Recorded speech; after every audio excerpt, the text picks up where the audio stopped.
When our son was diagnosed with stage 4 cancer, we wanted to know everything science and experience has proven effective. What we found was a lot more than we were shown at the hospital. With so many highly educated, seasoned professionals operating outside the bounds of conventional medicine, it just didn't make sense to limit ourselves when the stakes were that high. This approach paid off, and now we're bringing the information to you. Wisdom from the top integrative and holistic cancer doctors and healers around the world, all in one place. Because you deserve true answers to cancer. It's time for a revolution against one-size-fits-all medicine, a revolution that takes us back around to the old ways of healing and forward to the new. That revolution starts right here.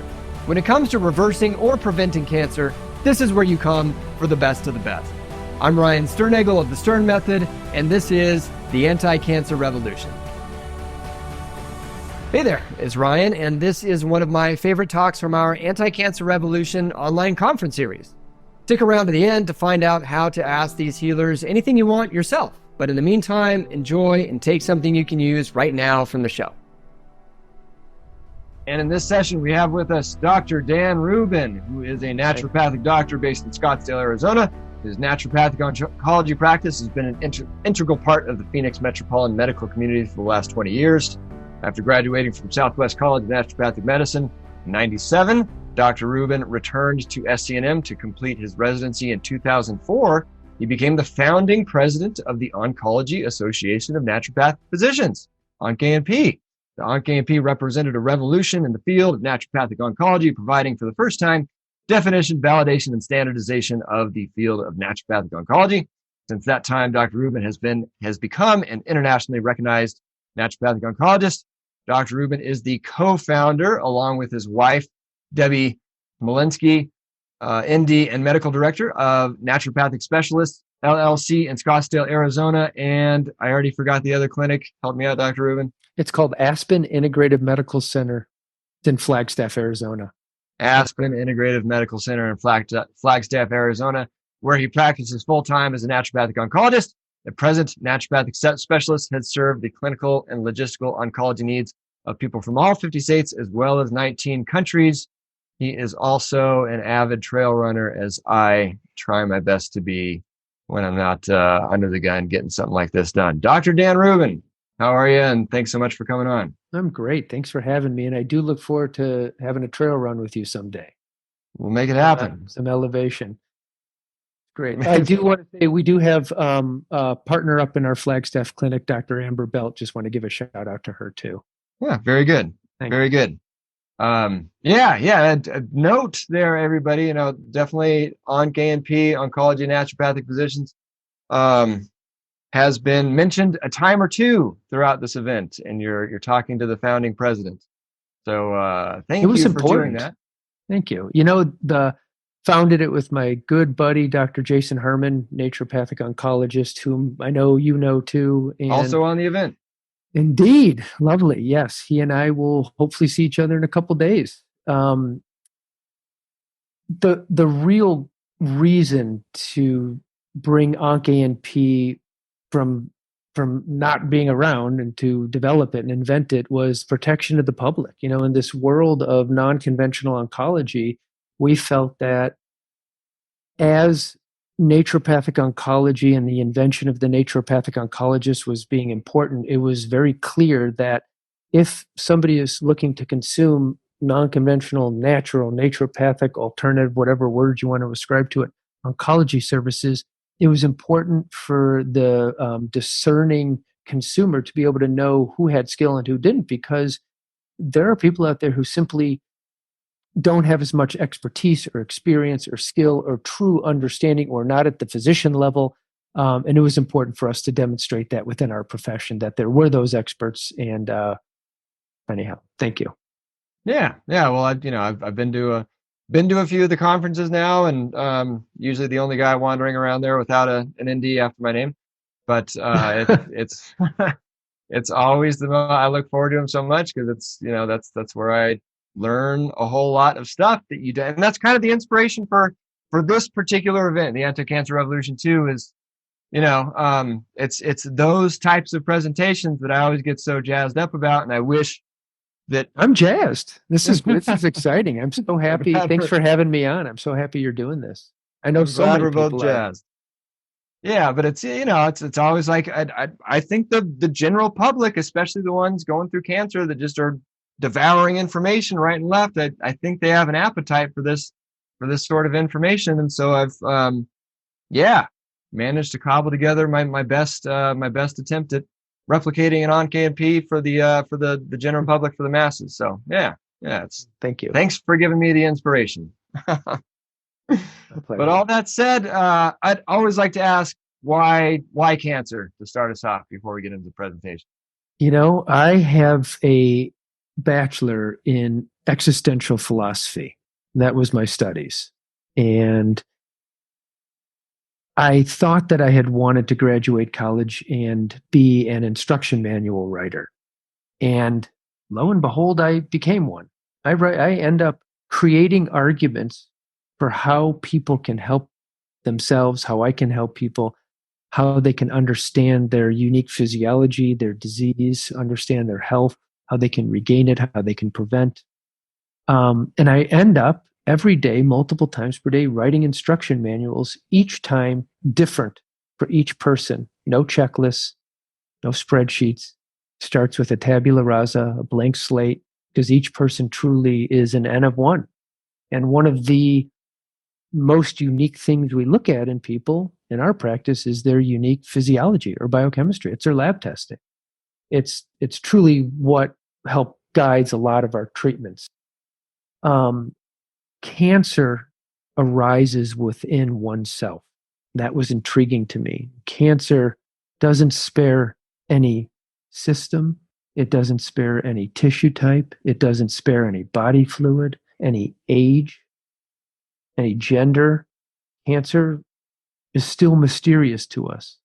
And at the time, this is back, I'd say 1996, when I was in the last year of my naturopathic schooling, really started to move towards oncology and understanding that it would probably continue to provide a mystery, influence, and really just great inspiration for me to continue to want to help people and teach people how to help themselves, and brings me to what I think is my most important driving precept in naturopathic medicine, because naturopathic medicine is founded upon 6 guiding principles, one of which is dokei-rei, or doctor's teacher.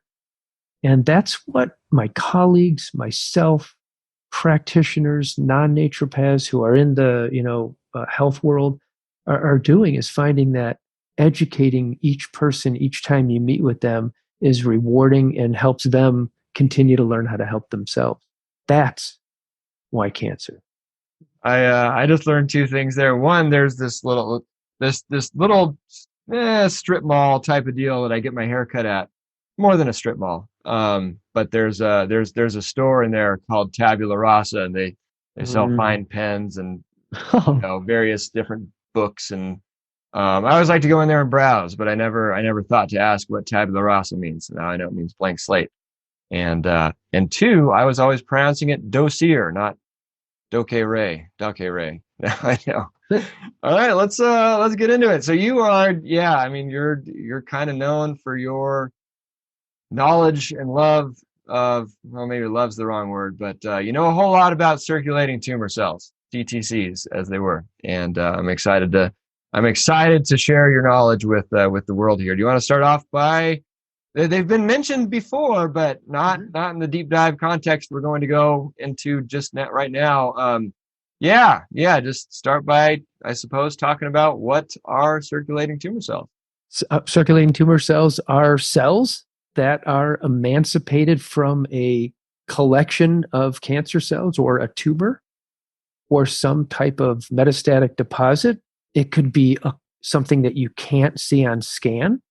It can be something that you see on scan, but they are cells that are circulating in somebody's blood, and that can be located and assayed through the blood by a laboratory, the correct laboratory. And that's simply what they are. Now, just because the body fluid. They can also be in the lymphatic tissues, which is obviously a place where that has fluid, and it has depots, which are called lymph nodes. We can't do tests, so to speak, for circulating lymphatic tumor cells. We can only do them in the blood.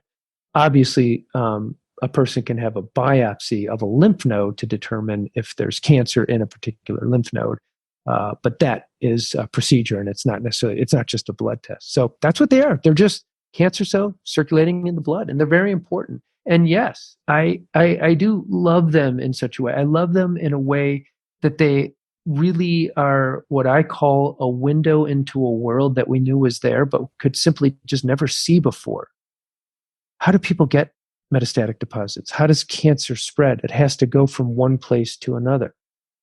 There's two general ways that are well described in the literature. There are some new theories coming out, but right now they're just theories and they're very, very early. But the established scientific knownities of how cancer cells spread are two ways. And I usually use this example when talking to patients. I go, if I'm sitting in my living room at home and I want to get into my kitchen, which is a couple rooms away, I could do one of two things. I could walk out the door, go down the hallway, and go into my kitchen. That's akin to me leaving a tumor site, going on a blood vessel, going into another tissue, and that would be called metastasis. Metastasis actually means evil spread. Just to put a definition to it. Evil spread. Evil spread. The other way that cancer can spread is by what's called direct invasion. And that's like, okay, if I'm sitting in my living room and I want to get into my kitchen, I got to break down some walls and I got to get into the kitchen. So I got a sledgehammer, I could kick my way through it, I could spread acid on the walls and melt the walls. And that would be called direct extension or local invasion. Many people on their pathology reports will see that they have an invasive tumor. Well, cancer isn't going to spread if it's not invasive. If it's encapsulated somewhere, then it's going to stay where it is. Once it invades the tissues that were once keeping it secure, then it has access to either the lymphatic highway or the blood highway. Two questions. One, we always hear this, kind of phrase or wisdom or whatever repeated that, we all are producing cancer cells every day. It's when they get over, when your immune system can't handle them, or whenever they do a good enough job of evading the immune system, that's when you get what we would think of as actually having cancer. So one, how does that play into, the circulating tumor cell discussion? And then part B, I suppose, would be, maybe these are two unrelated, I'm not sure, but, just if you take a circulating tumor cell test and find some circulating tumor cells in the blood, does that mean you're going to get have a metastatic tumor somewhere? Wonderful questions. And no, they're totally related. Absolutely. And thank you for asking them. Number one, what I should say is that if somebody does not or is not known to have cancer, you can't do a circulating tumor cell test to diagnose them with cancer to say, oh, you're going to show up with a tumor. That's something that is not done in the United States of America. But I want to make that very clear because there are some notions on the internet and I think some non-US based companies that are purporting that. And that has no basis in science that I know of, no basis in clinical medicine. We're not doing it. It's very scary. And it's just, in my opinion, not good science. Very scary. You mentioned that people have cancer cells sort of all the time in their body. And to some extent, that's true. We do develop cancer cells. What is a cancer cell? It's a normal cell that became non-normal because through some injury, it had a mutation in its DNA. And the overwhelming majority of cells in the bodies of humans in which that occurs, the damage or the variant in the DNA or the genetic material is not severe enough to cause it to sustain itself, to evade the immune system, to be stabilized, then to make copies of itself. Those cells make copies of themselves, and therefore you have an establishment of a tumor. And typically, there is a self-destruct mechanism inside of those cells written into our genes that becomes activated when the cell senses that it has damage. When those genes or that part of the cell becomes damaged, that's when you start looking towards the development of a tumor, which takes some time, because in order for a tumor to become clinically relevant, somebody has to have a symptom, or it has to be found incidentally on a scan, and it has to be of sizable amount. So that's number one. I actually forgot you asked if a circulating tumor cell is in circulation, does it necessarily become a metastatic tumor? So no. The strict answer to the question is no. Just because they're there doesn't mean that it will become. So if somebody has a primary cancer and it's early in the diagnosis and we find circulating tumor cells, that doesn't necessarily mean that those cells will become another cancer or that they're coming from a secondary or metastatic site. And they don't live very long in the blood either. Circulating tumor cells don't. So persistence of those suggests that there is an occult site if you can't find it, or that they're harbored somewhere. And so then that gets into really the science of the types of tumor cells, circulating tumor cells you're looking at, and some of the various attributes of them. Well, then that leads to another question. And I think you kind of touched on this, but so is there a difference in quality or, the nature of a circulating tumor cell compared to, just a cancer cell that is encapsulated inside the tumor? Are they different types of cells, or is it just any old cancer cell that happened to get out? It could be any old cancer cell it can be any old cancer cell that gets out. It's not easy to be a cancer cell and survive in the blood. If you're from the prostate, or if you're from the breast, or if you're from the ovary, you're not a cell that's designed to live in the blood. I often liken it to me setting up a tent on a highway, simply not designed to go live on a highway or even on the shoulder. Something's going to happen. And if you're a big cell from a tissue in the blood, which is a very fast, very particular type of environment, then chances are you're not going to make it. But sometimes they do. Cancer cells tend to be hardy. That's why they persist. It's why sometimes they're hard to kill. It's why the immune system sometimes has trouble killing them. And quite frankly, it's why sometimes even the most toxic of chemicals that we can give to humans, or the most toxic of rays that can be sustained by human tissue without causing death, sometimes fail to kill those cancer cells. They can mutate. They're changeable. And that's the nature of a cancer cell, and that's what makes them difficult.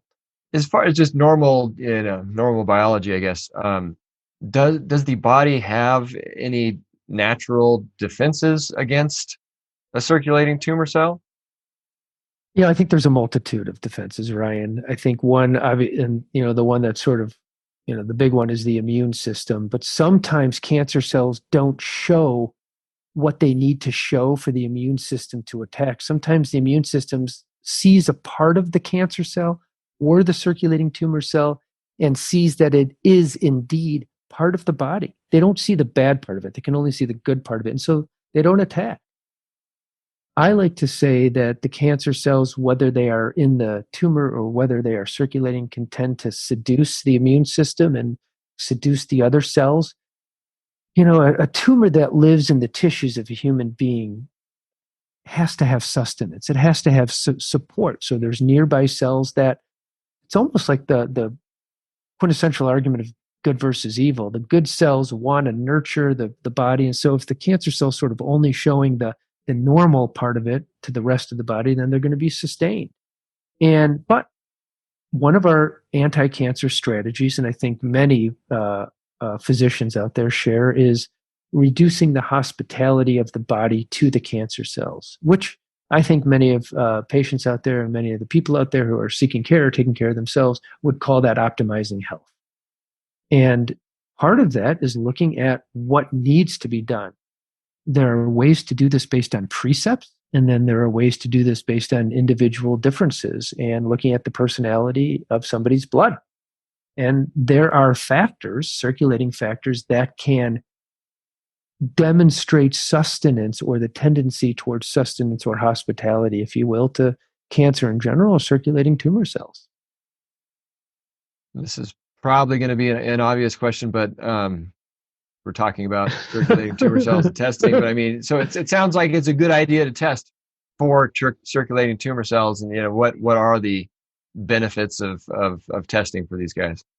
I think it's a good idea. I do it as much as I can because it's another piece of information. And like I said, a window into the world that lets you see something that you couldn't otherwise see before. Now, the labs out there don't necessarily have approval for measuring circulating tumor cells in all types of cancer diagnoses. So more of the bigger ones, ovarian, pancreatic, breast, colon, lung, prostate. Those are the big ones where they have certification to do that.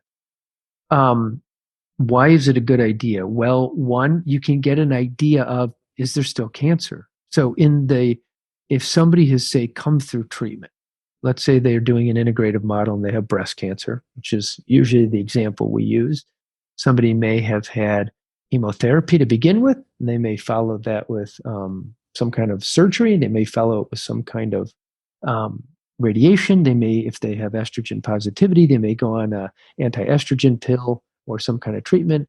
All along, they may be doing naturopathic or non-conventional or integrative treatment, and then they're doing some kind of health-related thing, following up with a naturopathic oncologist or allied health professional, and they're in the prevention of recurrence mode. Some people may have that exact same tumor, but they may do none of the above. They may only do non-conventional medicine. They may only see a naturopathic oncologist, or some people may see none and they take it into their own hands. Some may not do chemotherapy. Some may just go on an anti-estrogen. There's so many different variations or permutations of that. All the while, checking for circulating tumor cells gives you an indication of therapy response, whatever you're doing. So the best time to get a circulating tumor cell test is right away at diagnosis. Yeah. Then you get the best. I mean, that's really the best time to do any lab test, to tell you the truth. But you can gauge therapy response. One thing that it's wonderful for, but can be very scary for patients, and these are discussions that we have in our clinic with our patients, is making sure that they understand the gravity of the result, what it means, and it takes a skilled physician who understands circulating tumor cell biology and platform and what they mean to be able to talk to each patient based on each result. And so it's important that people understand that, like you asked me before, just because you find them doesn't mean it's going to set up a metastatic deposit. But if you're a year out, 6 months out, 2 years out from treatment, and you look for circulating tumor cells and you find some, that suggests something. Now, we know that some people with cancer get recurrences of cancer, period, the end. They do. We know that some people get them years after diagnosis or years after they're done with treatment and they're deemed cured. So if somebody gets a recurrence of a cancer that they had before, then they weren't cured in the first place, period. They just weren't. Watching circulating tumor cells in my practice helps me keep people on track, keep pushing them. It's not meant to be scare or a scare tactic. It is meant to keep them free of a tumor. And people can live long, healthy lives as long as they keep going, because preventing recurrence. And this is really one of the strongest places we use it. So, but it's always good to get it up front. If somebody's diagnosed with cancer, when they have the most cancer in their body before any other treatment, whatever treatment they choose, that's, to me, the best time to get it, because then you get the best picture. Same as doing tumor markers. A lot of people run serological markers, like in the breast cancer example, CA-15-3, CA-27-29, CEA, CA-125, and they do it sometimes after treatment. And you don't know what they mean. You really know what they mean at the beginning. You see if that tumor is producing those or not. So there's variations on that. I'm sorry to bring other lab testing into it. But anyhow, I do hope that answers your question. No, yeah, that's I never thought of it that way before, because that's, what you hear most from people who get a recurrence is, I went really hardcore on everything for a year, a couple of years, even a few years, whatever. And then, I started feeling good and started maybe not even falling back into eating McDonald's or whatever, but just not taking all their supplements and just taking it easy and that sort of thing. And then they get a recurrence. Yeah. So it's, if you You got those CTCs, that CTC count staring you in the face, and that's a little harder to take it easy. Yeah. And then what happens if you get a 0 report? That feels good to somebody. It's like, what I am doing is working, so yeah, I'm not going to go back and eat that, the diet that I had before. I am going to continue exercising. I'm going to drink good pH water. I am going to get sleep. I am going to, fix my broken relationship with a loved one, those types of things. And it's motivating to see that 0. And I'm rooting those people on. But I do have discussions, and I'll say for the people that are watching this, there are people who it's too nerve-wracking to look for. But if we bring up the notion of the test and somebody doesn't want to do it because they're done with testing, they just need a break or something, it's still relevant because there's that still keeps them going. It still keeps them active. Even if they decline the test. So just the notion of the thought of being able to have it too is motivating in practice. And I think that's important for clinicians as well as patients to understand. Yeah. No, that's huge. And when you talk about natural or integrative stuff, the question, well, why aren't medical doctors using this? Well, then that's, everyone has the answer of you can't patent curcumin and make money off it for the drug companies and that sort of thing. But just for this data of how treatments are or are not working, why isn't this a bigger thing in standard conventional oncology? Oh, great question. It's a great question. So I have my opinion on this. Obviously, I'm not asking everybody, and I don't want to put my foot in my mouth, certainly, but I also I don't know, but this is my opinion. So there's different ways, or there's different technology platforms in which to look at circulating tumor cells. And I think that based on some of the FDA approvals and the tests that were sort of first to market, because they weren't as sufficient as the testing that I use in my practice. And I had used those early platforms, believe me. I used them off label. I used them, and this was, even working with our reps, like I absolutely appreciate circulating tumor cells. We've been doing this work for over 10 years. Because of the lack of sufficiency or efficiency or efficacy in these, I think that a lot of docs were like, well, it doesn't work. We don't find circulating tumor cells in so many people. And I think that's because they got spoiled on the technology platform. My opinion. There's newer technology out. And so if you can't look for certain types of circulating tumor cells, then you're just not going to see them. It's like having your eyes closed or having one eye open or half open when you're trying to see something far away. Or if you have your left eye closed, you're not going to see something to your left. It's the same thing. So if your window's smudged, if your window's dirty, if it's blurry, then you just can't see it. So that's why the particular type of circulating tumor cell test I do looks for two different types or two different populations, if you will, of circulating tumor cells.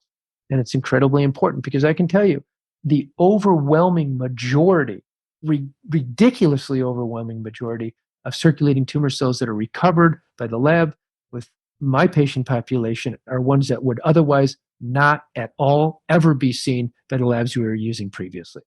And so that's the reason that I think it is. Now, there's another reason, I think, is that in conventional medicine, there are not as many pivot points as there are in the non-conventional naturopathic integrative world. We might be saying, like you were talking about before, like, okay, we found circulating tumor cells, or they didn't go all the way to 0. Maybe we need to change your diet. Maybe we need to add in some IV vitamin C. Maybe we looked at, maybe your estrogens are up. Maybe your transforming growth factor beta 1 is up. Or, you know what? There's some continued inflammation, or you haven't begun, something. We in this world, we talk like that. We have those pivot points, and in conventional, they don't have those. They can't have those. They don't. But that's exactly why I like to live in the world of integrative medicine, because I appreciate the heck out of conventional, and I appreciate the heck out of what I do as a naturopathic oncologist. And I find that it works very well being right there and understanding both worlds, and really being able to speak the language of oncology is important for a practitioner to see a patient if the patient wants to be in the integrative world. Not all patients want to see a conventional physician. We respect that. Anyhow, hopefully that answers the question too. Yeah, it does. And yeah, that's a really good point about pivoting. And that's what was always really comforting to me when I started diving into the integrative natural side of things, is just, it can be overwhelming learning about all the different options and treatments and supplements and everything that are out there. But at the same time, it was nice to know that if things weren't going our way, then there's a whole new world of options and combinations of things that we haven't tried. And that's also where working with the professionals that have a few years of experience with this sort of thing, and such as yourself and other folks on this event, that are able to make those decisions a little easier than just you scouring the internet and trying to figure out what supplement to try next comes in as well. Can you get a little, I guess, more into the details of what it is we're talking about? Like, how are you testing for circulating tumor cells, and are there different types of tests, or is it all just kind of one standard format? Or just go into that a little bit. Oh, absolutely. Yeah. So the lab that we use at our clinic is in San Diego, and it's called Biocept. Biocept, in my opinion, is leading the global charge for assaying circulating tumor cells. They have testing internationally, so my patients in other countries can actually have the circulating tumor cell test. Again, like I said, it's not for all tumor types, but why Biocept? Well, I think it's a great company, and their platform is the one that allows you to see two different populations of cells. And these cells are termed cytokeratin positive or cytokeratin negative. That's the key. That's the big thing, because other companies that I've tested from in the past would only look for the cytokeratin positive. May I expand and explain and give examples? Please do. So what is cytokeratin? What does it mean? So this is the example that I use clinically. I say, okay, pretend, and I also explain it like this to physicians that I speak with too and help educate about circulating tumor cells. Pretend you get on a bus and there's standing room only. You're going to stand, but you're going to have to grab that leather strap, up here to make sure that you're secured to the bus. So when it starts and stops and turns, you don't fly around the bus and hit somebody, right? When you grab onto that leather strap, you're cytokeratin positive. Cytokeratin is an anchor molecule for cells. Why do you need cytokeratin? Well, if you're a cell that lives in a breast, you got to stay in the breast. So you have to anchor yourself somehow, somewhere in there. And that they use cytokeratin. Now look, on breast biopsies, on lung biopsies, prostate, a lot of times the pathologist will stain for cytokeratin, various types of CK or cytokeratin, to determine if it's what's called an epithelial cell, or a cell that is from that type of, or suspected to be from that host tissue. That's beside the point. But cytokeratin anchors the molecule in. So if you're on the bus, you're cytokeratin positive. Well, let's just say that I make the decision to let go of the leather strap. I do. I'm now cytokeratin negative. I made that cognitive decision as a human being. If the bus stops abruptly, I go flying forward. If it starts up, I fly backward, etc. If it turns, I go side to side. But I'm free to move about the bus. Well, a cell can make that same cognitive decision, if you will. They do it within their genes. And they change what's called their phenotype. They change what's expressed on the cell surface. Cells express themselves by putting things on their cell surface. There's many different markers on their cell surface. Cytokeratin is one of them. So if the gene decides to downregulate cytokeratin, it is now free to leave the tissue space and circulate and become a circulating tumor cell. Now, the cytokeratin negative is the key, because if you're a lab and you're only looking for cytokeratin positive cells, you're not going to find a cytokeratin negative cell. Those are the most common types of cells in my practice to find. Biocept looks for those.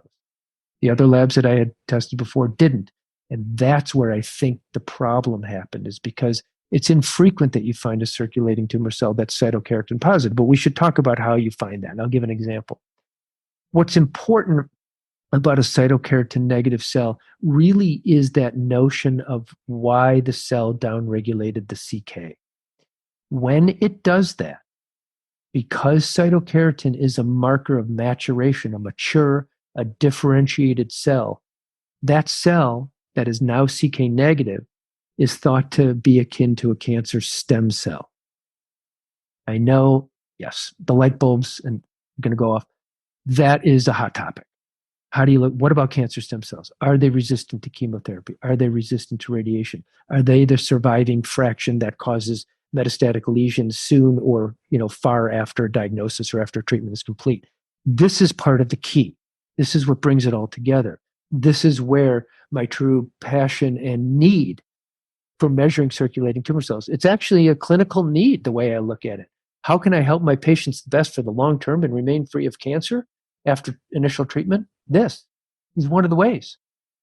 So it's a masquerading, down-regulating cytokeratin is if I want to walk from my office over there to the cancer center, our office is on a hospital campus here in Scottsdale, Arizona. The cancer center and research center is just behind me out that window. If I want to walk there and there's a lot of people outside, I don't want anybody to see me. I need to disguise myself, right? Maybe I shave my head. Maybe something like that. That's like taking down my cytokeratin so I can masquerade. You don't know who I am. I can get to another area. I can get to another tissue, another building, so to speak. And then once I'm there, if I'm a tumor cell, if I want to go to the bone and I make it there, now I reestablish my cytokeratin. I anchor myself in and I live. I made it. I got there. Now, when does that become clinically relevant? Well, it depends. Somebody can have a cancer cell in their bone, doesn't mean that it's going to live, but it may live. And that's where these long-term lifestyle issues come in, supplementation, watching other labs, etc.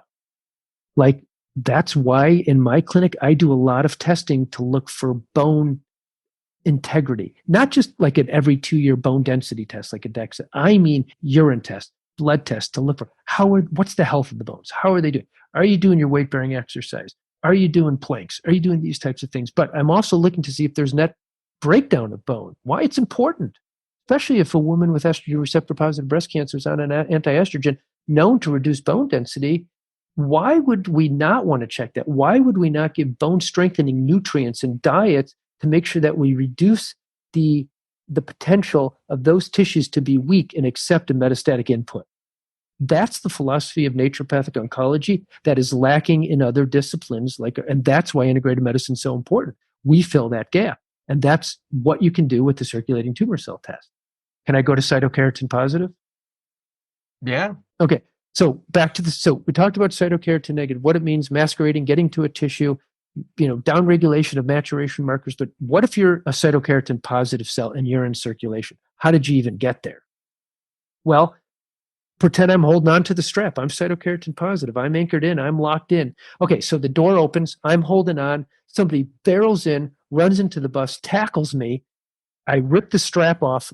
I didn't choose to be in the middle of the bus. I'm cytokeratin positive. So how did I get forced into the middle of the bus? How does a tumor cell get forced into the blood? Couple ways. Well, it could be from trauma. Look, tumors sitting in tissues. And as a tumor goes and gets some elbow room, it pushes against the tissues, which push back, right? Because in some spaces, it's pretty confined. So you have this sort of what's called mechanotransduction or mechanical forces pushing in on the tumor, and it can just kind of pop off, especially in an invasive tumor. Because if you're invasive, you have access to the blood. And the only way to get into the blood, you got to invade the tumor. You got to invade the blood vessel. Or if you're a growing lesion and you're growing, you have an invasive front. You have an invasive sort of margin, if you will. And if you're an angiogenic tumor, meaning you're growing blood vessels, and every tumor needs blood vessels to grow. Every tissue needs blood vessels to grow. We know that. You need blood vessels to heal a wound, to recover from surgery, to grow from a kid to an adult. And if you're a growing tumor, you need blood vessels. Well, at that invasive angiogenic interface, if you're a proliferating tumor, cells are just going to kind of knock off into the periphery. So if somebody has a circulating tumor cell that's cytokeratin positive, or a group of them, that may signify something different than a cytokeratin negative cell. That gets complex. That's probably reserved for, one-on-one patient consults, because then that gets more into individual clinical issues. And aside from cytokeratin, is there anything else relevant that you can see about the circulating tumor cells with these tests? You're a genius with your questions. Thank you very much. Yes, absolutely. So you can actually see some of the markers that somebody would see on an initial pathology specimen, like in somebody with breast cancer, like an estrogen receptor, a progesterone receptor, HER2. You can look for PD-L1. These are things that actually sit on the surface of cells. And so one of the really important ones is androgen receptor. So if you're a person or a man with prostate cancer, which is driven by androgens almost all the time, right? And the circulating tumor cell is androgen receptor negative, and it's cytokeratin positive, that may be an issue, especially if somebody's on androgen deprivation therapy. If somebody has breast cancer and it was, let's say, greater than 95% estrogen receptor positive on pathology, and they have circulating tumor cells that are cytokeratin negative but estrogen receptor negative, that becomes a clinical issue and something up for discussion. So it tells you individual personalities. One very important example, somebody who has a woman with triple negative breast cancer. So it's estrogen receptor negative, progesterone receptor negative, and HER2/neu negative. Triple negative. Don't go on anti-estrogen therapies. But what about androgens? So I really appreciate the lab, Biocept, being able to measure androgen receptors, because instead of estrogen helping a tumor to grow, sometimes androgens. Androgens are testosterones, androstenediones, DHEAs, those types of things that haven't yet converted into estrogens. And so I find that, very important. So yes, there are markers, and it's very important. And I should say here really quickly, circulating tumor cell and the markers that are found on the cell is different than circulating tumor DNA. Both of these can be considered liquid biopsies. One is actually looking at a cell, a living tissue. Another one is looking at a product from that cell or mutated DNA, which is the majority of what's in the news. But just to save for confusion, those are two different tests. And so either a circulating tumor cell test or a circulating tumor DNA, those would both be considered liquid biopsies, because I hear that term getting thrown around a lot, just different types of liquid biopsies. Exactly. Okay. And is there a time and a place for both types, in your opinion, or? Oh, yes, absolutely. And sometimes through Biocept, I'll run both circulating tumor DNA, I'll run a CTC, and then other labs too are very good at running circulating tumor DNA. And some have big panels, some have small panels. Sometimes you can run an individual marker if you're really trying to hone down and look for something. Or let's say you found a positive on a circulating tumor DNA, and you just want to hone in and only continue to measure that one. Some of those labs like Biocept will just measure one, and absolutely. And that is also another way to follow treatment response or to look for changes. Very good. I think we covered a lot of what the tests are, but I think that the $1 million question for a lot of folks that are watching this is, okay, you found some circulating tumor cells in the test. What now? What do you do? You talk to your doctor. Well, what do you do when you find them? Oh, got it. That is the big question. So I will use that N of one example, and it sort of depends on who my patient is in front of me, what we're able to do. If I'm seeing somebody at a distance, obviously they can't come into the clinic and receive treatment in the clinic. So, what is in their local area? What do they need? What have they been through? What is the cancer? How did it begin with what did it begin with? How serious was it? How aggressive was it? What treatments did they have in the first place? How are they coming to me? And so it's really, really important to know the overall situation, because it's not just the same forever. It truly isn't.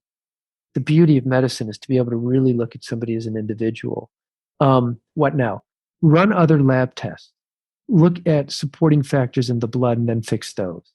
Inflammatory markers, cell markers, immune markers, tissue markers, supportive markers. I mean, there's a host of markers you can run. Hormones. But then also look at the tissues that may be at risk. Many types of cancer can metastasize to the liver or the lung or the bone. Make sure those are strong. Looking at your toxic load, looking at your diet, looking at your house cleaning products or your body products. What are you using in the shower? What's the quality of your water? Are you filtering your water? How's your air? So just the general things that some you don't necessarily think about, but that happen every day and that allows things into our body. Your bones, like we talked about before. How strong are your bones? Do you have a predisposition to osteoporosis? Are you osteopenic? Are you doing enough weight-bearing exercise? Can you even do weight-bearing exercise? I mean, there's people out there who simply can't due to medical conditions, or some people don't like to do it. There's a lot of people who don't like to exercise. So how do we help those people? Look at your nutrient levels. Look at your D levels. Look, important point. If you're measuring vitamin D levels, you got to measure both kinds, not just the 25 hydroxy, but the 125 dihydroxy. Look at it. Look at the balance. And then think about, what do we want to do from an anti-cancer perspective? Does somebody have an existing tumor that's measurable on scan and they have circulating tumor cells? So let's say somebody does have a metastatic lesion in their liver. Let's say it's 3.2 centimeters. And they're on treatment. And I don't know what treatment that is. It can be integrative, it can be conventional, it can be non-conventional only. It just depends. Are they on treatment? And let's say we find 14 circulating tumor cells in the blood and 36 milliliters of blood. You say, okay, that's a reasonable amount of CK negative circulating tumor cells. Let's do something about it. So we change the treatment based on the labs. We fix everything that we need to have fixed. We rerun it 2 months later. There's 4. We do a few more things, whatever it may be. And then 2 months later, it's 0. Get a scan. Here you are 4 months later. Scan, it's stable. Lesion's 3.2 centimeters. Still there. PET scan still positive. SUV may be the same. Maybe it's 5.6 SUV. But we've shut down the outgrowth. We shut down the outpouring. That is one of the first steps. So when I look at a scan, for instance, what I like to see is nothing new, nothing grew, and something shrank. And once you start shrinking, you can take it all the way to it's not there anymore. And that's the obvious goal. But that's the limitation of scan. You can't see what's circulating. And that's why you have to pair these together in my world. It's important to do it. Now, remember, not all diagnoses are allowed to have circulating tumor cells. And that's just because we're just not there yet. Yeah, good deal. And then lastly, I don't know exactly how to ask this, but from a, integrative natural therapy treatment supplement standpoint, obviously this whole event, people have been throwing out various anti-cancer agents, but within the context of circulating tumor cells, and in particular, anything that kind of stands out to you there, your go-tos for circulating tumor cells, if that's even a valid question versus. Yeah, that's a hard one. As a licensed physician and the member of our Naturopathic Physicians Board of Medical Examiners in the state of Arizona, I really don't feel comfortable giving out something that somebody can just go access because it may be contraindicated for them. And so, with all respect to you, I'm going to refrain from saying something. Now, on the other hand, things that they can't get by themselves, or I hope that they can't get by themselves, something like intravenous vitamin C, which I'm very comfortable talking about this, or physician-guided treatments. These are important. Intravenous quercetin, mistletoe therapy, those types of things are important. Why would IV vitamin C? I don't think it's a cliche. I mean, it's still one of the most relevant things. Some people might think it's a cliche. Oh, just throw IV vitamin C at it. And you know what? A lot of docs may throw IV vitamin C at it. I consider myself an absolute expert in IV vitamin C. I still use it, absolutely. It still remains one of the most powerful, one of the most reasonable things, but it's how you use it and why you use it. Those are what's important. The rate at which it's given, the dosage, the peak plasma levels, the reasons why, the frequency, the scheduling. That's how you have to give IV vitamin C. Generic dosages of 50 grams once a week to somebody, I mean, that may help, but it may not be perfected. Why is IV vitamin C important? It's an anti-angiogenic. So if somebody has a lesion in their body that's emancipating circulating tumor cells and you reduce angiogenesis, you reduce the growth potential, you can start shutting off the faucet, so to speak. It can help increase the integrity of tissues. Vitamin C is needed for collagen production. Why is that important? Well, if you're reducing the risk of metastatic spread because you are strengthening the tissues at risk, that would be important. Also, we talked about some of the forces. If you have a tumor and you have surrounding connective tissue, that needs to be strong so we can keep the tumor. We don't want the tumor to continue to invade through, because with that invasive front, you can get emancipation of circulating tumor cells. It's an anti-inflammatory. It's an immune stimulation agent. It has direct anti-cancer activity. So those are the reasons that I would pick that, and that I don't think it's cliche and I don't think it's necessarily generic. An oldie but a goodie. Yeah. Totally. Sorry, you got me going. No, yeah, it's I've come back to this a lot, and I think I was just joking with Dr. Anderson, Paul Anderson, about this. Is for a long time I was trying to reinvent the wheel in terms of scouring the internet and going through every PubMed study I could find, and all sorts of different cell studies and neuroblastoma in particular, and trying to see all I could see and all this stuff. But at the end of the day, there's there's a reason that some of these things have just been around for a long time, and it's like, oh yeah, I've heard about that. What's the next thing? But no, there's a reason you've heard about these particular things, and that pretty much all the clinicians use them, and that should probably tell you something. Yeah, indeed. And yeah, anything else you feel like we didn't cover that you want to throw out before we wrap it up? I want to thank you for doing what you're doing and for disseminating great information, bringing on great guests. I feel privileged to be a part of it. I think you're doing excellent work, and it's been a privilege to know you and watch your work. Yeah. Thank you for the kind words. Right back at you with, thank you. Mentioned it or not, but you see a lot of kids in your work. And something that, unfortunately, I get it, but unfortunately not all integrative physicians are willing to do, especially in cancer. And it's nice having a trusted source to be able to send folks looking for good information for their kids for. So thank you. Right back at you for that. Yeah. Thank you. You're welcome.